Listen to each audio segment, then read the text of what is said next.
How have you started 2026? Be honest. Did you finally start the projects you kept delaying, or did you settle? Here's an uncomfortable truth. Fear already controls you. Not in an obvious way, but in the quiet moments, when no one is watching, when you're alone with your thoughts. That hesitation you feel before taking action, that voice that says not yet or maybe someday, that's fear, and it's been making decisions for you longer than you want to admit. Every time you stay where you are instead of moving forward, fear wins. Every time you choose comfort over growth, fear wins.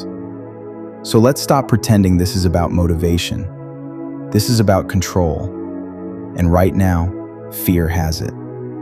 Most people fail because they let fear win. They're scared of failure, scared of judgment, scared of being uncomfortable. And that fear doesn't just vanish. It waits. It grows. Every opportunity you didn't seize, every risk you didn't take. And the worst part? No one is coming to save you. No one cares if you fail or succeed. If you want change, if you want growth, if you want more from life, you will have to stand in the fire of your own fear. You will have to do the thing you're terrified of doing, simply because it needs to be done. Because fear is the gatekeeper, and unless you move through it, 2026 will just be another year of waiting. So you can keep hesitating, or you can step forward. It's time to feel the fear and do it anyway. You've been waiting for fear to go away. You tell yourself that one day you'll feel ready, confident, certain. But that day never comes. Because fear doesn't disappear when you level up, it evolves. At every new level of your life, fear is waiting. New responsibility, new expectations, new risks. Fear isn't a sign you're doing something wrong. It's a sign you're standing at the edge of something that matters. And most people misinterpret that signal. They think fear means stop. But fear doesn't mean stop. Fear means pay attention. Fear doesn't scream at you. It whispers. It sounds reasonable, logical, responsible. It says, be realistic, play it safe, don't rush. Fear doesn't tell you to quit outright. It tells you to wait, and waiting feels harmless. But waiting is where dreams decay. Fear alone wouldn't ruin your life. Comfort does the real damage. Comfort keeps you numb. It keeps you distracted. Comfort tells you, tomorrow, next week. And suddenly years pass. You don't fail dramatically. You fade quietly. Most people don't lose their dreams. They slowly abandon them. You tell yourself you're stuck, but you're not. You're avoiding something. A hard conversation, a difficult habit, a risky decision. You know exactly what needs to change. But change demands discomfort. And discomfort terrifies the version of you that wants to stay the same. So you stay busy instead. Consume content. Make plans you never execute. Anything except action. Fear feeds on stillness. The longer you hesitate, the more powerful it becomes. What once felt manageable starts to feel impossible. Not because the task changed, but because your confidence eroded. Fear doesn't get smaller when you wait. It gets louder. You must have the courage to feel the fear and move anyway. But don't misunderstand. Courage is not confidence. Confidence is the reward, not the requirement. Courage is acting while your hands shake. Courage is moving while your mind screams at you to stop. The people you admire didn't feel ready. They felt afraid. They just refused to let fear decide. You are not unprepared. You are scared. And that's okay.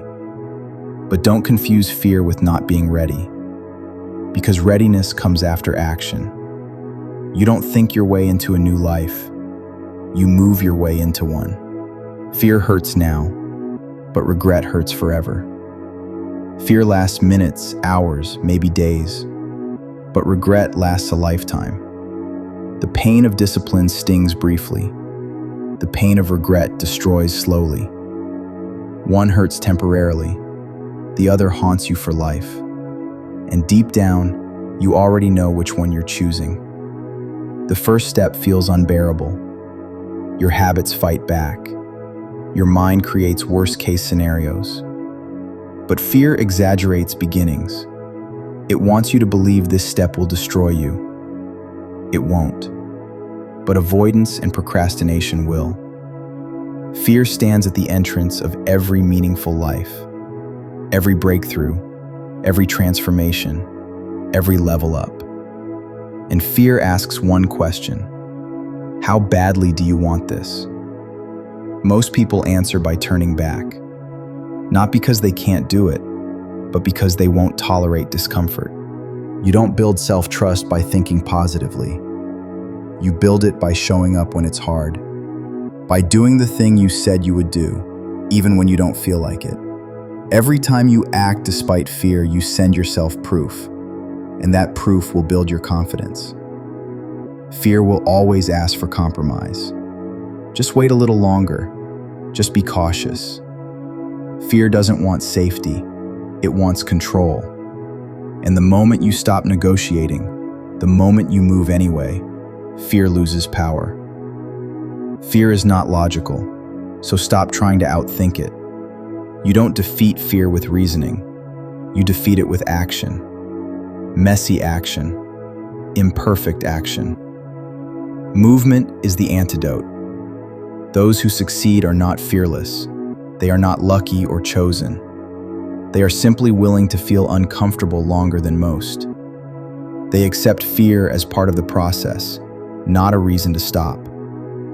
Every time you act despite fear, you become someone new, someone stronger, someone sharper, someone harder to break. Fear doesn't disappear, but it stops controlling you, and that changes everything. Fear will walk with you at every new level, at every new challenge, at every moment that matters. Don't wait for it to leave. Move anyway, because the life you want is hidden behind the things you're afraid to do. And the moment you step forward, despite the fear, you take your power back. Not tomorrow, not someday, now. So feel the fear and move anyway.